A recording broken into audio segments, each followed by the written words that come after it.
Sveiki. Esu Kęstutis Mikalajūnas, karjeros konsultantas ir coachingo specialistas. Šiaip jeigu gatvėje sutiktumėte, aš greičiausiai pristatyčiau verslininkų, o šiandien kalbėsiu labiau apie karjerą. Ir taip pat manęs prašė pristatyti savo karjerą, savo kelią, kaip aš atėjau iki šios dienos. Ir iš tiesų, kodėl užsiminiau apie verslininką, nes šitose patalpose mokiausi aukštoje ir buvau pasirinkęs mokslininko kelią, tačiau kažkas įvyko ir mečiau mokslus, nes supratau, kad verslas yra tas sritis, tiesiog dirbau praktinių laboratorijoje laborantų ir tuo metu alga buvo tokia, kad aš tą algą uždirbdavau per dieną Gariūnuose. Dar iki Gariūnų, dar Kirtimuose. Ta prasme, turgoje uždirbdavau žymiai daugiau ir pagalvojau, tas mokslas visada man buvo nuobodu šiek tiek, jis labai vilioja, nes mokslas tyria tai, kas bus realiai praktikoje po 20 metų. O buvau jaunas, aišku, norėjusi gyventi čia ir dabar. Ir taip pakrypo mano karjera nuo mokslo į verslą. Jeigu atsukti šiek tiek atgal, tai verslininku aš netapau aukštojoje. Nes ta sėkla arba ta pati pradžia buvo gerokai anksčiau. Tais laikais nebuvo interneto, nebuvo MP3 grotuvų, nebuvo mobilių telefonų. Tačiau muzikos visiems norėjosi ir būdavo greičiausiai piratiškos Bulgarijoje pagamintos plokštelės. Diskai tokie viniliniai dideli. Ir tam, kad turėti muziką, išsinuomodavai diską, įsirašydavai į kasetę, į audio kasetę. Tokios kasetės gal kažkur tai matėte. Buvo tokios, jau kompaktai praktiškai atgyveno, bet tada dar buvo kasetės, nebuvo kitos galimybės įsirašyti, arba nebent juostiniai dar buvo magnetofoniai likę. Ir tų kasečių trūko.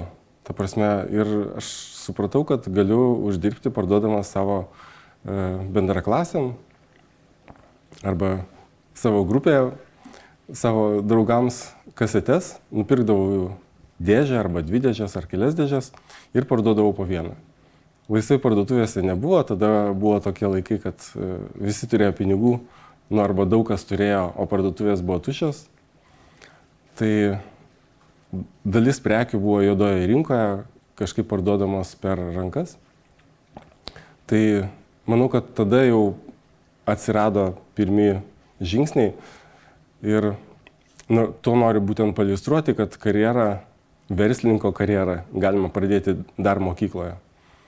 Ir šiuo metu aš matau, kad vyksta net pradinukai, net darželiuose, daro mugės, kaziuko mugės, kur kartais jie patys, kartais tėvai padeda arba broliai seserys, jie jau parduoda ir bando tos pirmus savo gaminius būtent parduoti. Tai apie karjerą. Dar pasakysiu apie aukštąjį savo mokslą, nes verslas viskas gerai, tačiau atėjo Rusijos krizė, šiek tiek sušlubavo pasitikėjimas savimi ir sugalvojau, kad man su inžineriniu išsilavinimu, kad man reikia ekonomikos vis dėlto. Vis dėlto verslas turi būti rimta, reikia ekonominių žinių, vadybos. Ir po to, kai įstojau, tikėjausi didesnio pasitikėjimo savimi, daugiau žinių, kad po to mano verslui pridės pagreitį ir galėsiu augti toliau. Tačiau, kai baigiau mokslus, pasirodo, kad pasitikėjimas savimi dar labiau nukrito, nes žinios turi tokią savybę, kad kai gauni žinių ir jos nepatvirtintos praktika, jos mažina pasitikėjimą. Tai tikėjausi pasitikėjimo didesnį savimi, o gavau mažesnį. Ir po to atsirado ilgi ieškojimai, kaip įgyti pasitikėjimą nuo įvairių saviugdos klubų, vadovų saviugdos klubų, taip pat radau coachingą ir gyvenu coachingu iš esmės iki šiol. Coachingas tai yra toks būdas tobulėti, tarsi treneris, kuris treniruoja asmeninės savybės. Tai tiek trumpai apie savo karjerą. Ir kas bus šiandien? Apie ką šiandien tema? Pasižiūrėsime, kaip ta karjera atsirado kaip mokslas. Nuo žagrės tai parašiau, nes kažkada buvo matai. Iki šiandien, labai trumpai, kas mūsų laukia ateityje, kokios tendencijos arba kas gali būti ateityje, kokios galime tikėtis, karjeros ar kaip jie atrodys. Pažiūrėsime į karjerą iš dviejų skirtingų labai požiūrių. Gal iš vis jos nereikia planuoti. Vienas būtent toks požiūris. Aišku, paneigsime karjeros mitus, jų yra labai daug, pateiksiu kelis ir pateiksiu tokius klausimus arba kaip mini karjeros konsultacija, kad galėtumėt susiplanuoti savo karjerą. Tai paskutinėje daly, jeigu turėtumėt ant ko užsirašyti, arba jeigu paskui žiūrėsite įrašą, tai galite į tos klausimus, kuriuos aš pateiksiu, savo užsirašyti, jie tikrai padės lengviau apsispręsti arba priimti sprendimus dėl savo karjeros. Kai buvo natūrinis ūkis, tai kalvio sūnus buvo kalvis, artojas ir tai buvo perduodama iš kartos į kartą. Batsiuvio batsiuvys. Labai sunku buvo nukrypti, būdavo ir nukrypimų. Mokslo kaip po tokio nebuvo. Mokslas buvo tam tikrų privilegijuotų visuomenės asmenų privilegija. Tai dauguma tiesiog mokydavosi, nesimokydavo arba perimdavo savo tėvų patirtį ir tęsdavo tą, ką gaudavo iš tėvų. Kai atsirado industrializacija, tai labai pakeitė visą ir tada atsirado iš tiesų ir švietimo sistema kaip tokia, nes iš kaimų žmonės, kurie buvo nemokyti, neraštingi, iš vis nemokėjo daugiau dirbti, negu ką buvo išmokę savo natūriniam ūkyje, jie pradėjo plūsti ir norėjo dirbti prie konvejerio.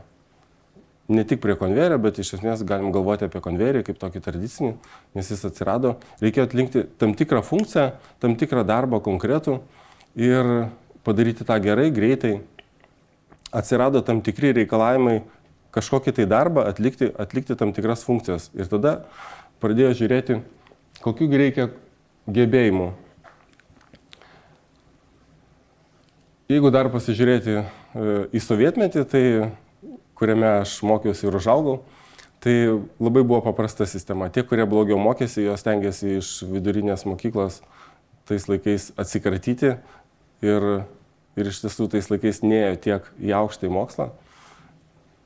Tačiau tie žmonės, kurie išeidavo į proftechninės mokyklas, profesinės mokyklas, jie anksčiau įsijungdavo į darbo rinką, jie anksčiau susikurdavo savo pagrindą po kojomis ir gal tai buvo irgi geras kelias.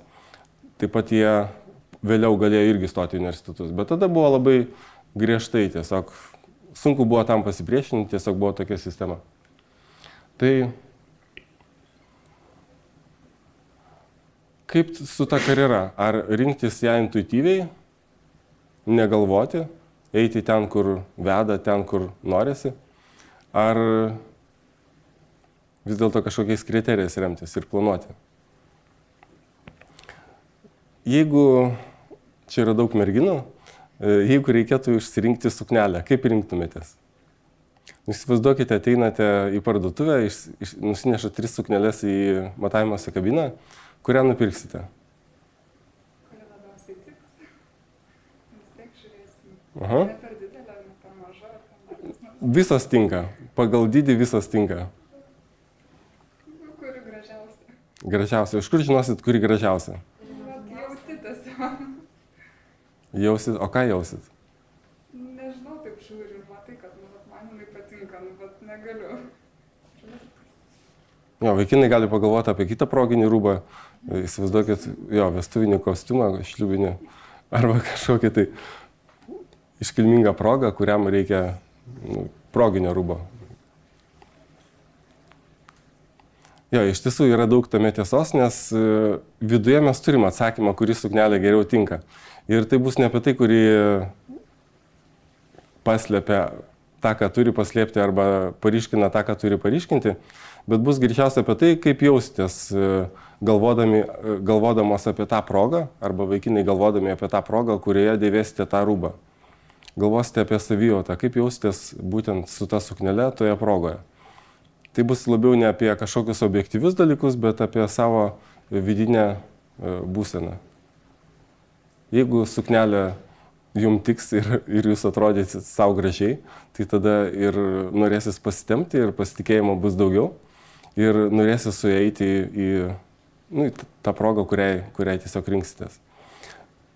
Ta patį galima pritaikyti karjerai, galima nieko neplanuoti, o tiesiog kuo daugiau išbandyti pasimatuoti karjerų ir intuityviai tikrai jausitės, kas yra jums, kas yra skirta jums. Nes žinot, kaip būna reklamoje labai gražu, aukštosios mokyklos irgi parduoda gražiai, o realiai gali pasirodyti ne viskas, ta prasme, paprastai reklama irgi pateikiama tik tai viena pusė. Tai kuo daugiau patirsite, kuo daugiau išbandysite, kuo daugiau atliksite praktikų, šešėliavimų, tai tuo lengviau bus pasirinkti karjerą, nes pasitikėjimas ateina iš patirties. Tai kuo daugiau išbandysite, tuo lengviau bus pasirinkti. Ir būdami toje karjeroje, arba tame darbe, arba toje profesijoje, kuris yra artimas asmeniniam savybėm, tai intuityviai jausite, kad tai jums ir intuityviai didžioji dalis žmonių, kurie intuityviai renkasi karjerą arba nesirenka specialiai jos, jie lieka laimingi, ta prasme. Tik 20% po to iškyla klausimas, ar tikrai aš gerai pasirinkau, nes tas intuityvus kelias yra pakankamai geras. Tam reikia pasitikėti savim ir kuo daugiau išbandyti. Tai jeigu remtis kriterijais, tada kokiais? Iš esmės šiandien daugiau kalbėsiu apie kriterijus, jeigu protingai planuoti karjerą, į ką žiūrėti, tačiau iš dalies reikia atsiremti į tuos intuityvius dalykus, nes intuicijoje arba pasąmonėje mes turim žymiai daugiau žinių. Tai jeigu grįžti prie tos industrializacijos pradžios, buvo toks Frankas Parsonas, kuris kalbėjo apie 3 dalykus. Ir tai yra turinio teorijos, jeigu domina teorijos. Turinio tai yra iš ko susideda, arba atitikimo teorija. Tai jis kalbėjo apie tai, kad reikia žinoti apie žmogų, kokius žmogus turi gebėjimus, kam jisai labiau gabus. Ir tada atsirado daug įvairių testų, gebėjimų testų, rankų miklumo, pavyzdžiui, testas. Kai kuriam darbam reikia rankų miklumo, kai kuriam reikia reakcijos, kai kuriam reikia skaitimo. Ir taip pat reikia žinoti apie darbą, reikia žinoti, kokie reikalavimai konkrečiam darbui. Jeigu yra funkcija prie konvejerio, tai įsivaizduojam, kad jeigu siuvimas, tai tam tikros operacijos, tam tikros fiziniai gebėjimai reikalingi. Ir taip pat reikia žinoti, kaip sujungti tos abu dalykus. Ko reikia darbui, ko reikia žmogui ir kaip tas gali atitikti vienas kitą. Tai va, tos 3 dalis, iš esmės jos mažai pasikeitė, jos atėjo iki šių dienų. Ir jos pakankamai taip pat aktualios yra. Na ir pirmas mitas, kad kiekvienam mūsų yra vienas tinkamas darbas. Tiki to? Ne? Iš tiesų, jeigu pasižiūrėti, Platonas seniai irgi sakė, kad mes esame visi skirtingi ir kad kiekvienam darbas taip pat yra skirtingas. Vienas geriau tinka vienam darbui, kitas kitam. Tai turinio teorijos, jos įrėmėsi prielaidą, kad žmonės yra statiški, kad žmonės yra tarsi robotai, atlieka tam tikrą funkciją. Jeigu prie konvejerio surinkimą, nežinau, kirpimą, mezgimą, ten siuvimą ar kažką tai kitą. Ir kad jie daro tam tikrą funkciją, tarsi robotai būtų. Tarsi jie niekada nekinta. Tai ta teorija įrėmės tą prielaidą. Tačiau vėliau atsirado raidos teorijos ir pirmasis Donaldas Superis, jisai atliko labai ilgus tyrimus, 23 metus tyrė jaunuolius, nuo 14 metų iki 37, nes Amerikos sistema dar tais laikais reikalavo, kad 14-metis jau pasirinktų savo profesiją. Ir daliai mokinių buvo labai sunku pasirinkti profesiją, būdant 14 metų. Jis pastebėjo, kad žmonės subręsta skirtingame amžiuje skirtingai ir sėkmė karjeroje visiškai nepriklauso nuo to, kada tas sprendimas priimamas. Jeigu jis 14 metų neapsisprendė, tai nereiškia, kad jis nebus sėkmingas gyvenime arba nebus laimingas. Jeigu tas sprendimas atsiras vėliau, irgi viskas yra tvarkoj. Dar vėliau prie to sugrįžime. Tai ir Superis sakė, kad karjeros raida yra, jis kalbėjo taip pat apie etapus, ir karjeros raida yra negrįžtamas procesas. Tai reiškia, kad mes visą laiką mokomės ir visą laiką priimame karjeros sprendimus. Ir atgal sugrįžti tarsi negalime. Tai reiškia, kad žmogus, jeigu turinio teorijose į žmogų buvo žiūrima kaip į statišką, kaip nekintanti, tai Superis sakė, kad nevelnio, kad žmogus visą laiką kinta ir jis niekada nebus toks pats. Rytoj aš jau nebesu toks, koks buvau šiandien, nebebūsiu. Ir šiandien nebesu toks, koks buvau vakar, nes gavau naujų žinių, naujų patirčių ir visą laiką tas kinta. Svarbiausias dalykus, ką jis išskyrė, rolės. Yra daug rolių mūsų gyvenime. Iš pradžių mes esame vaikas, po to vaikystė kažkada pasibaigė, kažkam anksčiau, kažkam vėliau. Atsiranda kita rolė mokinys. 2 rolės vienu metu, esame ir vaikas, ir mokinys. Po to tampame sutuoktinis, jeigu sukuriame šeimą.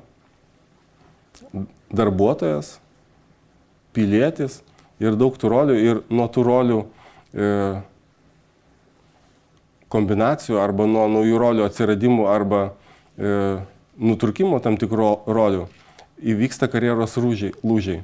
Todėl labai natūralu, kad baigus mokyklą arba kai atsiranda toks etapas, kai pasikeičia rolės arba, pavyzdžiui, sukuriame šeimą arba gimsta vaikas, mes jau priimsim visai kitokį karjeros sprendimą negu kad prieš tai.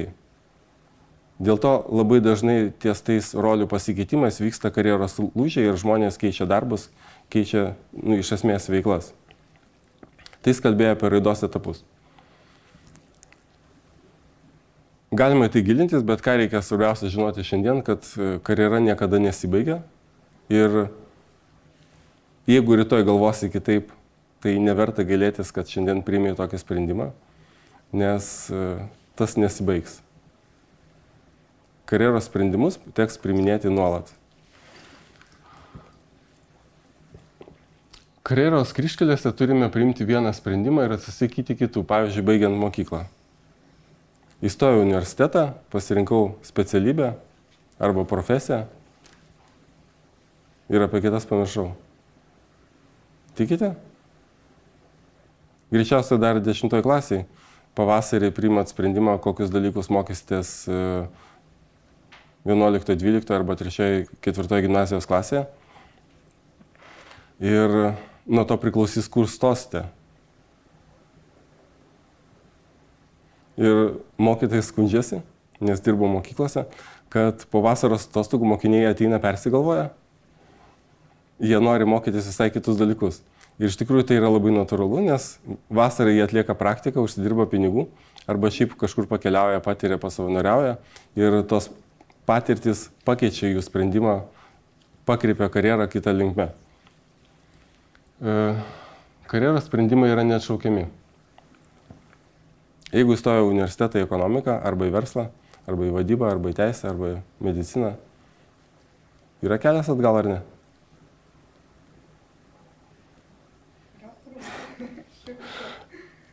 Jo, iš tiesų, kartais gali būti kaina didesnė arba mažesnė, tačiau tikrai visada galima grįžti į aukštąją.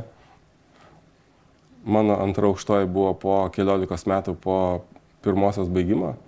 Tai visada galima sugrįžti ir pasimokyti ir pasisemti žinių, jeigu reikia, arba taip pat atlikti darbą ir pakeisti karjerą. Visada galima priimti sprendimą sugrįžti atgal arba pakeisti sprendimą. Šitoje vietoje labai verta prisiminti Steve'ą Jobsą, kuris įkūrė Apple kompaniją ir paskui pats buvo išspirtas iš jos, kai jam buvo 30 turbūt metų. Tai karjeroje yra labai daug lūžių ir galime tikėtis lūžių, kad jų bus, bet Steve'as Jobsas taip pat ir sugrįžo atgal po kažkiek laiko, tačiau per tą laiką jis dar įkūrė bent 2 kompanijas. Tai kaip su tuo karjeros keliu? Ar galime jį savo pasitiesti, tokį lygų ar vingiuotą šiek tiek? Ką numatyti? Būtų taip gerai, ne, pasitiesti ir žinoti, kur eisi ir kas bus.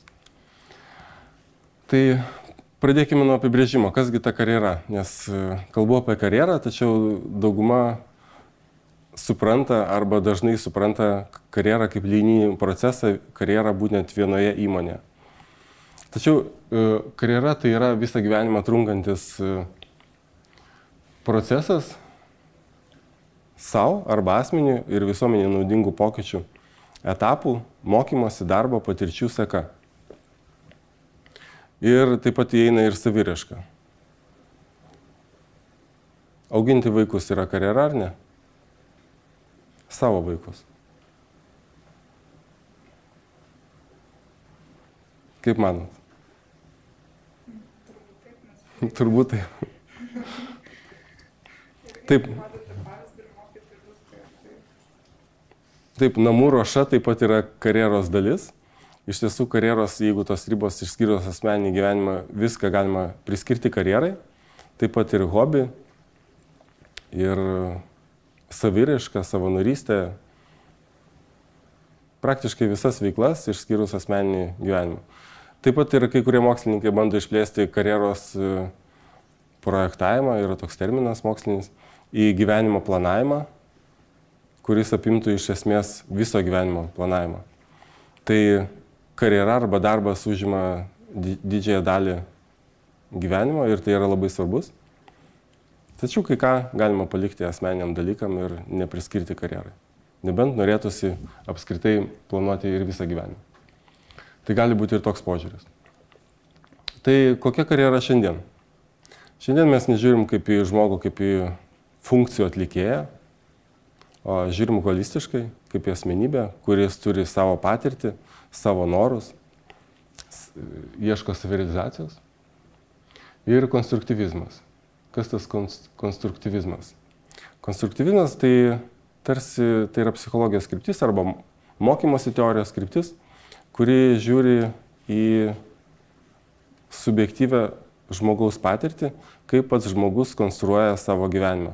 Konstruoja, kodėl konstruoja? Mes žmonės kaip būtybės esam tam tikrą prasme audialiniai. Mes daug ką pasakojame, per aprašymus aprašome žodžiais. Tai kurdami savo ateitį, mes perrašome savo praeitį. Pasakojimais tam tikrą etapą, būtent per verbalizaciją, per tą suvokimą, kažkokį tą etapą pasiimame, kažkurį galime iš praeities pakeisti, pridėti naują.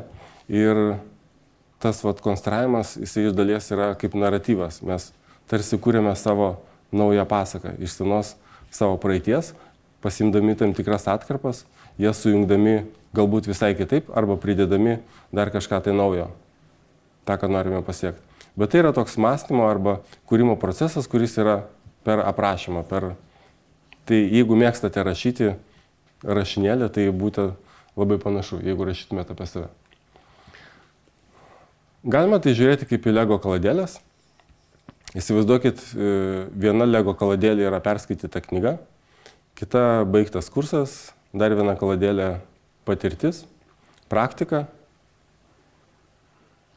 išklausytas muzikos kūrinys, nežinau, aplankyta šalis, kelionė, kiekviena kaladėlė ir ta konstrukcija kaladėlė jinai niekada nėra tokia pati, kiekviena nauja kaladėlė prideda naują patirtį ir save priimame vėl kitaip. Ir tie karjeros sprendimai, kaip minėjau, gali keistis. Mes tada jau norime linkti į kitą pusę arba iš vis daryti kažkokius tai pokyčius. Ir tai yra nuolatinis procesas, kad nuolatos gauname kaladėlės į savo konstrukciją, patys įsidedame, patys jos jungiame arba perjungiame, galbūt perkonstruojame. Dar kelis mitus pateiksiu. Gerai mokykis, gausi gerą darbą, būsi laimingas. Mokytojai mėgsta gąsdinti, mano laikais gąsdindavo šlavėjais, dabar gąsdina prekybos centro kasininkais. Jeigu blogai mokysies, iš tiesų egzaminas labai varo streso, nes aš iš vidurinės pabėgau, mokiausi technikume, kur egzaminai buvo kas pusmetį, nebuvo to streso. Didelio kaip vienas baigiamasis egzaminas, kuriam ruošiesi kaip kažkokiam gyvenimo įvykiui ir labai daug streso sukuria. Tai tas gąsdinimas karjera arba kad pasiekimais, tai jis neturi realaus pagrindo ir nėra viskas teisybė. Iš tiesų žinių reikia, tačiau jeigu žiūrėti iš karjeros perspektyvos, kad mes individualiai suprantame karjerą pagal save ir kiekvienas norime kitokios, tačiau mokykla yra tarsi fabrikas, kuris štampuoja vienodus potencialiai vienodos. Iš tiesų mes iš mokyklos pasiimame iš to bendro kažkokio tai pločio, pasiimame tas, kas mums labiausiai tinka. Tas, kas mums individualu. Tai todėl tas fabrikas kaip mokykla, jis negali užtikrinti sėkmės gyvenime. Mokykla apskritai kaip institucija arba kaip aukštoji.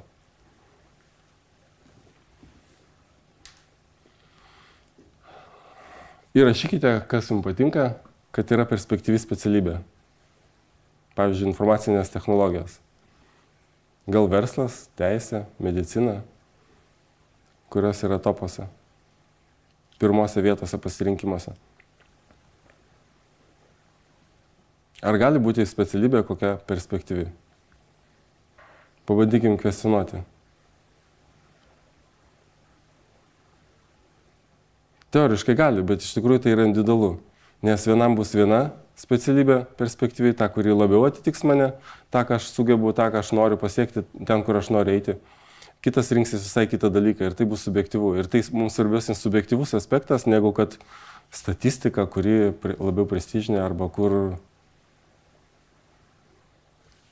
didesnės algos arba panašiai.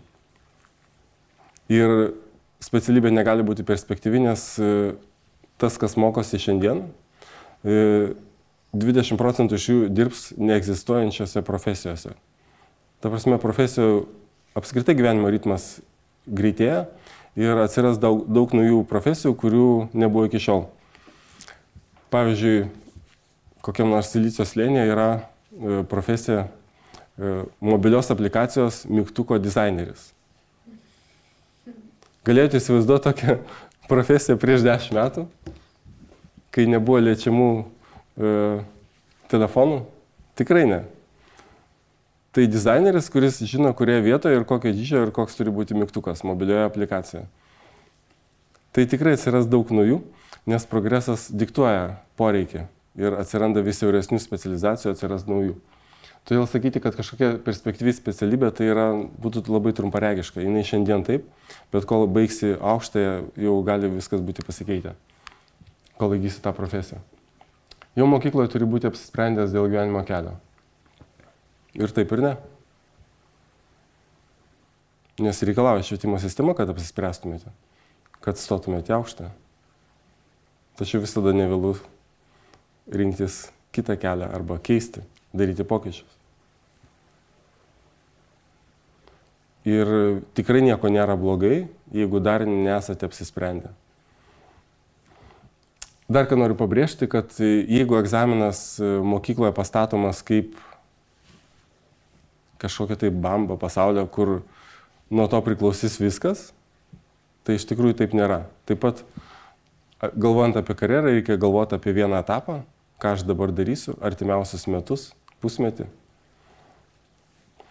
Nes šiai dienai pirmas darbas pagal apklausas, aišku, užsieninės apklausas aš žiūrėjau, ketvirtis žmonių pirmame darbe dirbo iki 5 mėnesių. Ar verta statyti visą savo gyvenimą ir priimti sunkiai sprendimą tam etapui, kuris truks 5 mėnesius? Gal tada eiti ir greičiau įsilieti, išbandyti, patirti tą etapą ir paskui priimti kitą sprendimą, kuris bus visai kitoks, kuris bus aiškesnis. Ar iš tikrųjų reikia iš karto po mokyklos stoti į aukštą?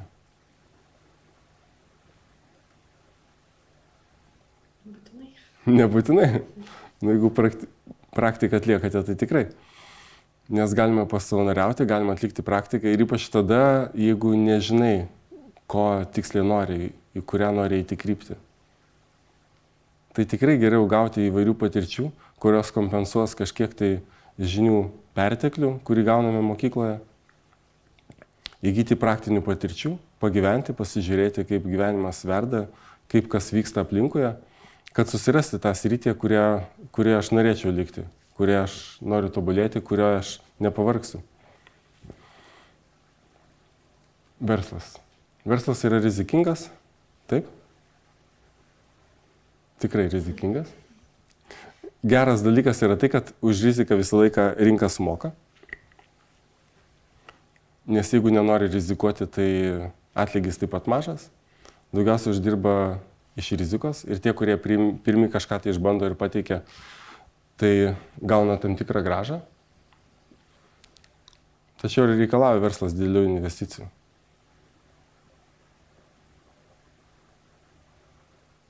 Žiūrint, koks suprastas. Su nuliu pinigų galima pradėti verslą? Tam tikrais atvejais galima. Pavyzdžiui, sukurti internetinę svetainę. Taip, šiais laikais galima sugalvoti produktą, pardavinėti eBay'e arba Amazon'e, net būnant Lietuvoje. Ir verslą pradėti užtenka turėti kompiuterį, elektroninio pašto adresą, kažkokius tai rūbus, batus, transporto bilietą arba pinigų transporto bilietui, bet tai iš tikrųjų yra labai mažai, kurių iš tiesų būtina pinigų. Galbūt spausdintuvą ir skenerį gali tekti turėti. Tačiau daug galima sukurti, pradėti verslo pradžiai tam, kad išgryninti, pasitikrinti idėją, tikrai nereikia daug investicijų. Norint sukurti verslą, reikėtų verslo idėją sumažinti iki tiek, kad būtų minimali rizika, kad nereikalautų daug investicijų. Kiekvieną verslo idėją galima išgryninti iki tiek, kad asmeninis indėlis, piniginis indėlis būtų labai minimalus. Ir ją pasitikrinti, nes svarbiausias dalykas yra ne pati idėja, o jos realizavimas. Ir verslą kuriant reikės padaryti daug klaidų, todėl geriau pirmą padaryti mažesnės klaidas, su mažiau pinigų, nes vertingiausia yra patirtis. Gerai, kokiagi karjera laukia ateityje? Jau šiek tiek užsiminiau, kad pirmame darbe ketvirtadalis žmonių dirba tik tai iki 5 mėnesių. Vakaruose tyrimai rodo, kad žmonės karjerą stipriai keičia 6 kartus per savo visą darbingą laikotarpį. Tai jeigu dirba, grubiai imkim, 30 metų, tai reiškia, kas 5 metus daro pokytį. Tačiau tokios tendencijos, kad 5 arba 7 metų, kaip iki šiol, karjeros pokytį arba dirbti viename darbe jau nebeužtenka, jau yra vis daugiau žmonių keičia, 5/5 žmonių keičia kas 2 metus. Kas 2 metus daro karjeros pokyčius. Tai ateityje galime tikėtis, kad keisime žymiai dažniau, kad daug daugiau bus pokyčių.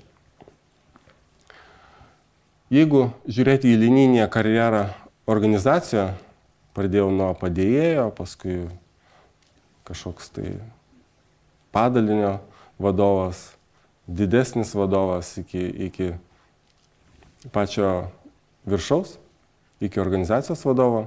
Tokią linijinę karjerą galima tokią irgi įsivaizduoti, nuo specialisto iki įmonės vadovo. Tai ateities karjera bus visai kitokia. Ta prasme, vis daugiau jau šiai dienai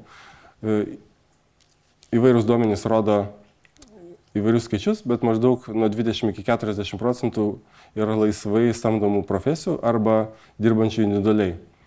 Tai reiškia, kad, imkim visus menus, praktiškai visus menus, nesvarbu reklamos kūryba, ar fotografavimas, ar dizainas, taip pat ir projektavimas, statybos projektavimas, tai žmonės dirba savo. Jie dirba pagal kontraktus, tačiau jie patys yra darbo vieta. Taip pat grožio industrija, kirpėjai, manikiūrininkai ir visa ta industrija, tai yra specialistas, kuris vieną dieną dirba viename salone, kitą dieną kitame ir jo asmeninė karjera yra jisai pats. Nėra tos institucijos, kuri užtikrintų jam pastovų arba stabilų darbą. Jisai stengiasi kurti ir pats savo karjerą. Tai ta atsakomybė nuo institucijos, kaip kažkada, kad užtikrindavo, ateidavai, įsivaizduokime industrializacijos pradžią, atvažiavai į miestą, eini į gamyklą ir visą gyvenimą dirbsi toje gamykloje. Pasišventęs vienam darbdaviui.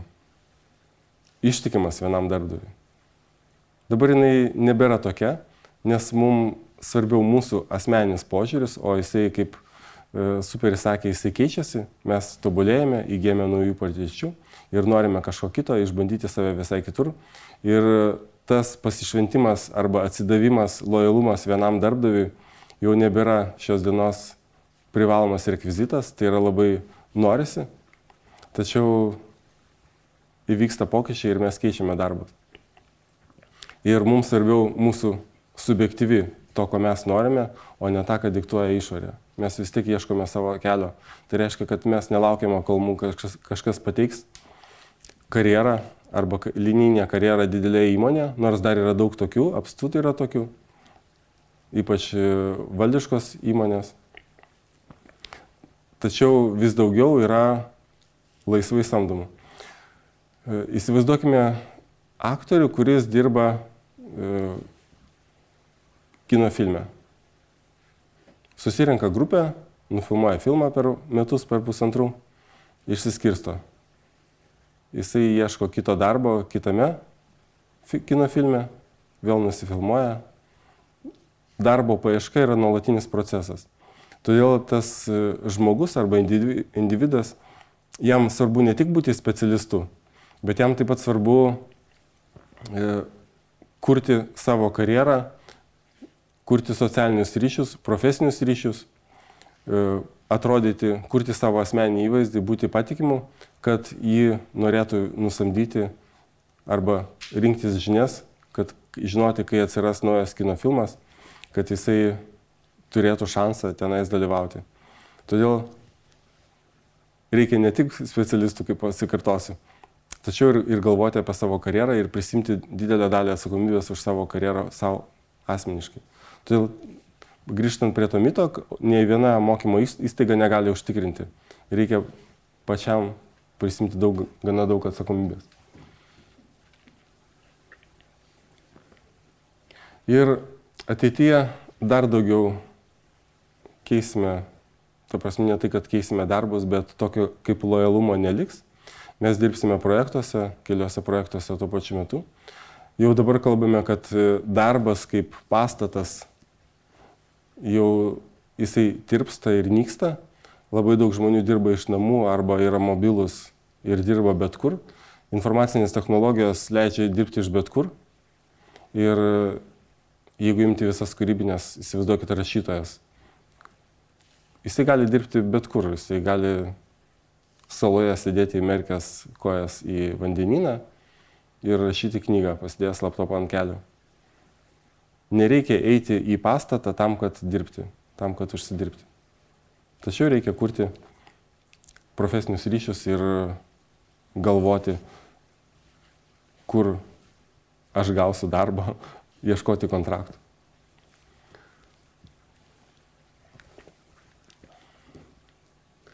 Ko galima tikėtis iš karjeros konsultacijos arba ką karjeros konsultantai teikia?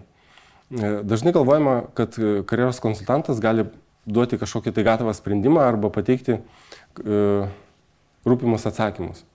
Tačiau šiai dienai to nebeužtenka ir tas orientavimas, kuris kažkada tai buvo, kad nukreipti žmogų tam tikrą linkme, jis jau nebėra toks aktualus, nes reikia padėti žmogui suprasti, kaip jis save priima, kaip jis savo karjerą planuoja, padėti jam išmokti priiminėti sprendimus, tačiau nepriimti už jį sprendimo ir jo labiau neteikti patarimų. Patarimai gali būti, iš kur gauti patirtis arba kaip, ką išmokti, ką sužinoti, tačiau ne kaip gyventi arba ne kaip planuoti karjerą. Todėl karjeros konsultacijose daugiau yra kaip pažinti save, atrasti savo stipriasias savybes, suprasti, kas man labiau patinka, kur aš geriau jaučiuosi, kas man yra geriau, tarsi toks veidrodis pasižiūrėti save iš šono ir apsispręsti, pačiam apsispręsti. Ir taip pat įgauti pasitikėjimo. Kartais reikia sugrįžti, prisiminti savo buvusias patirtis ir konsultacijoje to jau pasižiūrėsime į reikšmingus įvykius iš praeities, kurie padeda apsispręsti, kurie padeda gauti pasitikėjimo, kurį dalinai atima žinios. Kai mes kuo daugiau žinau, tai tuo sunkiau kažką padaryti. Tai verta sugrįžti į tą laiką, kai kažką žinojame. Tai mes kalbame apie karjeros valdymo kompetencijas.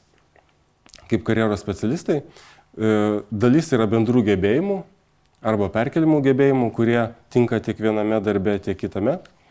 Tai iš tų bendrų gebėjimų dalies galime išskirti karjeros valdymo kompetencijas arba karjeros valdymo gebėjimus, kurie padeda planuoti savo karjerą, jeigu mes ją norime planuoti. Tai pirmiausia, aišku, reikia pradėti nuo žinių apie save. Reikia žinoti, kas aš esu, kokios yra mano stiprios pusės, ką aš mėgstu, vertybės mano, ką aš noriu daryti, kur aš neparakstu, kas man gerai sekasi, kas man sekasi kabutėse užsimerkus, apie ką net negalvojant, aš galiu padaryti labai lengvai ir nesusimastydamas. Ir taip pat kitas aspektas, kaip aš kuriu socialinius ryšius, kaip aš bendradarbiauju arba bendrauju su aplinka. Socialinis, tarpasmeninis aspektas. Aš noriu dirbti vienas, ar aš noriu dirbti su komanda. Jeigu su komanda, tai kokią aš rolę noriu užimti su kitais žmonėmis. Kaip aš komunikuoju su kitais žmonėmis. Tas socialinis aspektas. Paskui reikia žinoti, turėti žinių apie mokymosi pasaulį. Kur aš galiu mokytis, ką aš galiu išmokti. Ir tai nėra stabilios žinios, nes jos nuolat kinta. Reikia mokėti susirinkti pačiam tas žinias. Taip pat žinios apie darbo pasaulį. Jos taip pat nuolat kinta. Kažkas bankrutuoja, keičiasi profesijos. Jau labiau, jeigu kažkokiam tai ribotoje teritorijoje, tai ir darbo pasiūlymų taip pat bus ribotai, tai reikia mokėti susirasti, kokie yra darbo pasiūlymai ir kokie galimi, ir mokėti tirti darbo rinką.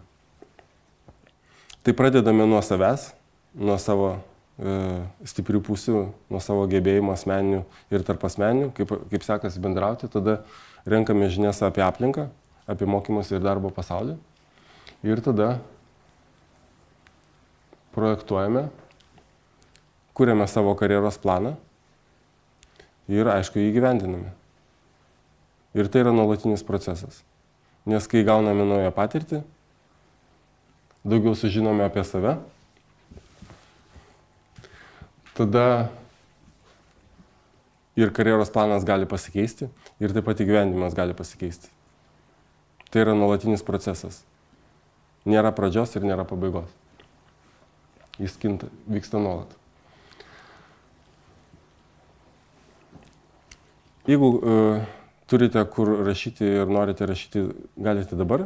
Jeigu žiūrėsite video, tai taip pat pasižymėkite savo, galite sustabdyti ir pasižiūrėti.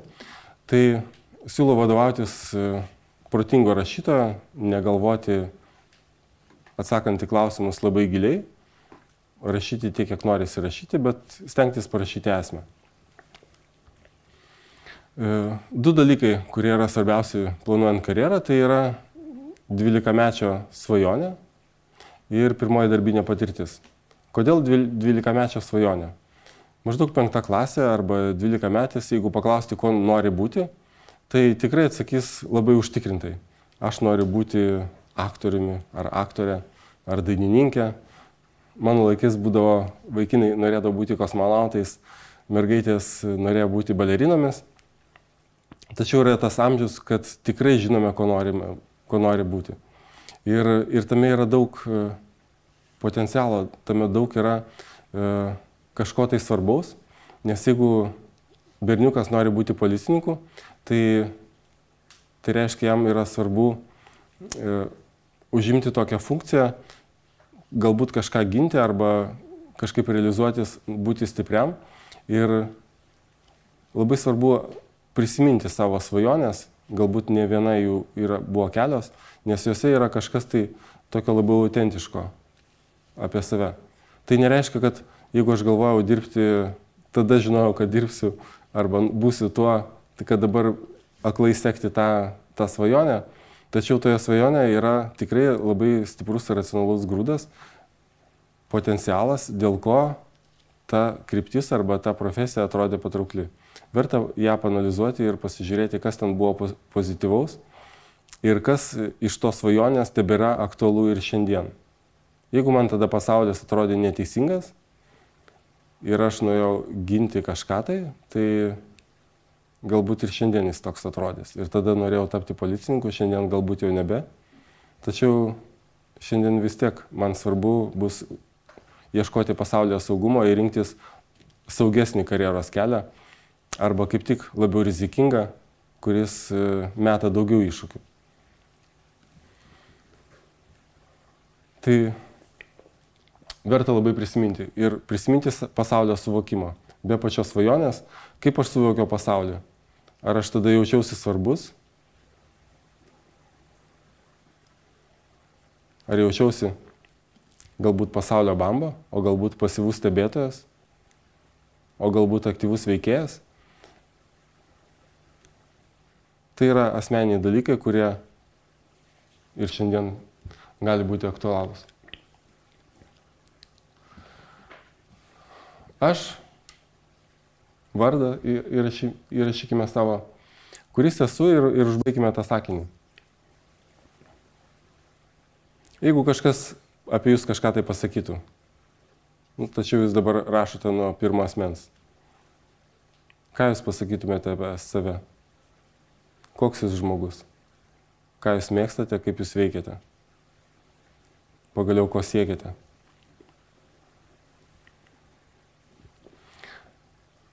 Kokie kiti žmonės, kaip aš suprantu ryšius su aplinkiniais žmonėmis, su artimesniais arba su tolimesniais?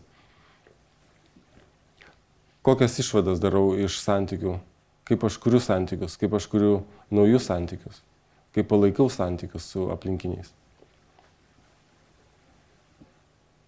Koks tai pasaulis, kokį gaunu atpildą iš jo? Kokiu aš turiu būti, kad gauti atpildą iš jo? Ir kaip aš suprantu atpildą iš pasaulio. Ir ką turiu padaryti, ką turiu duoti. Taip pat, ką aš mėgstu veikti, ką aš darau gerai, drąsiai, dažnai, kas man sekasi gerai, kaip aš veikiu. Kartais verta paklausti labai artimų žmonių, kurie drįsta atvirai pasakyti stiprius dalykus. Galima net paklausti, kokioje profesijoje tave mato.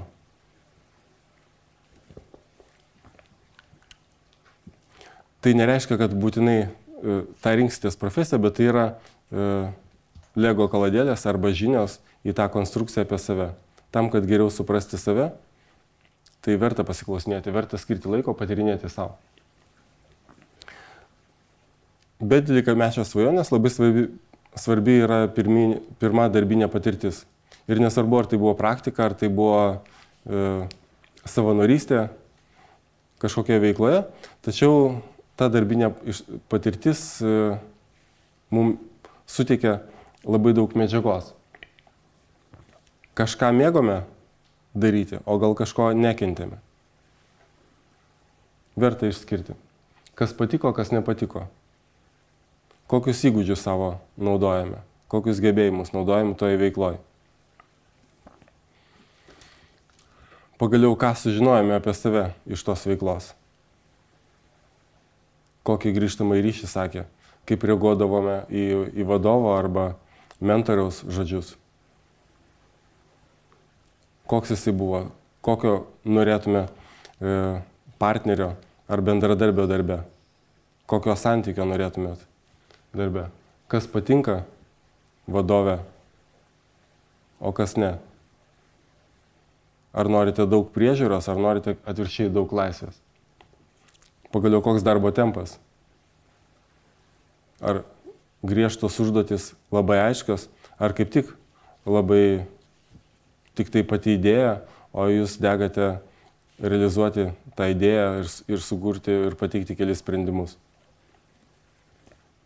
Tai iš pirmos darbinės patirties arba savanorystės patirties, kad ir kokia jinai būtų, verta pasižiūrėti, paanalizuoti, kas ten tikrai patiko, kokios aplinkos patiko, kokios nepatiko. Ir dar vienas toks instrumentas, labai paprastas, karjeros kompasas. Dažnai moksleiviai sako, nežinau, ko noriu, tai verta pradėti nuo karjeros kompaso, padarant tik tai 2 svarbius pasirinkimus. Pasirinkti vieną arba kitą teiginio pusę. Norite dirbti su žmonėmis ar su daiktais? Daiktai tai skaičiuokit ir visą augmeniją, ta prasme, ir taip pat ir gyvūnus. Padarykite savo pasirinkimą. Su kuo labiau norėtumėt dirbti? Su žmonėmis arba su daiktais? Ir kitas pasirinkimas. Norite dirbti su idėjomis, teorijomis ar su faktais, skaičiais? Su dalykais, apibrieštais, apčiopimais. Čia galima būtų tokį palyginimą, ne visai gal tikslus, bet duotų supratimą apie ką. Įsivaizduokite, kad jūs dirbate reklamos agentūroje ir jums reikia sukurti produkto reklamą ir jūs nežinote net nuo ko pradėti. Jums reikia sugalvoti idėją ir ją realizuoti. Viskas yra neapibriešta. Arba kita pusė dirbate prie konvejerio, kur viskas aišku. Žinote, kokią operaciją darbę padarysite ir kokį gausite atlygį. Yra didelis apibrieštumas, kitoje pusėje mažas. Arba didelis neapibrieštumas.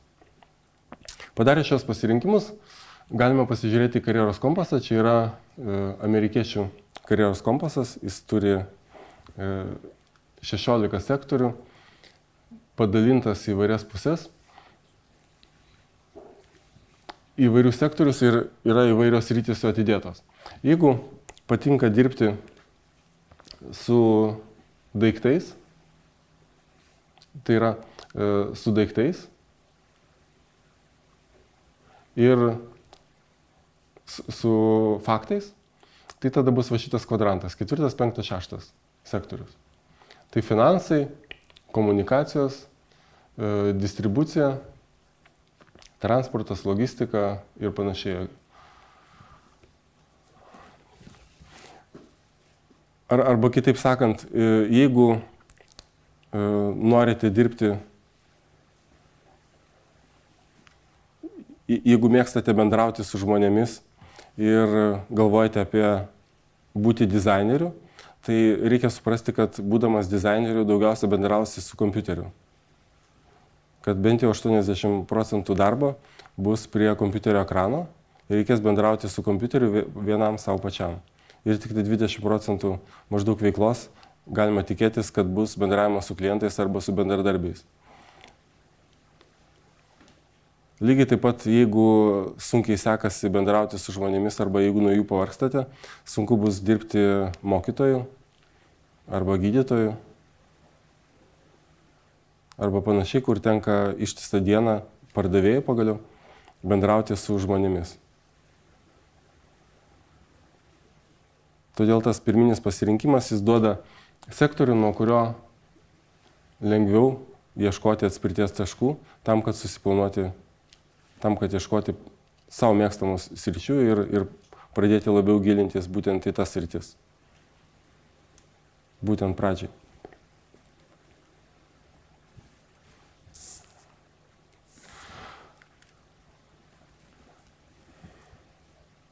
Turbūt tiek. Tai pasikartosiu, kad karjera prasideda nuo savęs.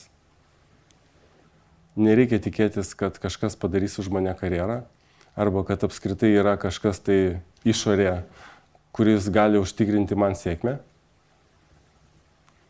Nes niekas nežino, kas yra sėkmė jums. Jūs patys geriau žinote, kuri suknelė ar kitas proginis rūbas jums geriau tinka, su kuriuo jaučiatės gerai, su kuriuo norite būti ilgą laiką, nepavargsite, kuri veikla jums patinka, todėl jums svarbiau yra savo subjektyvi nuomonė. Todėl verta pradėti nuo savęs, ieškoti pasitikėjimo, kuo daugiau pasimatuoti proginių rūbų arba suknelių, patyrinėti.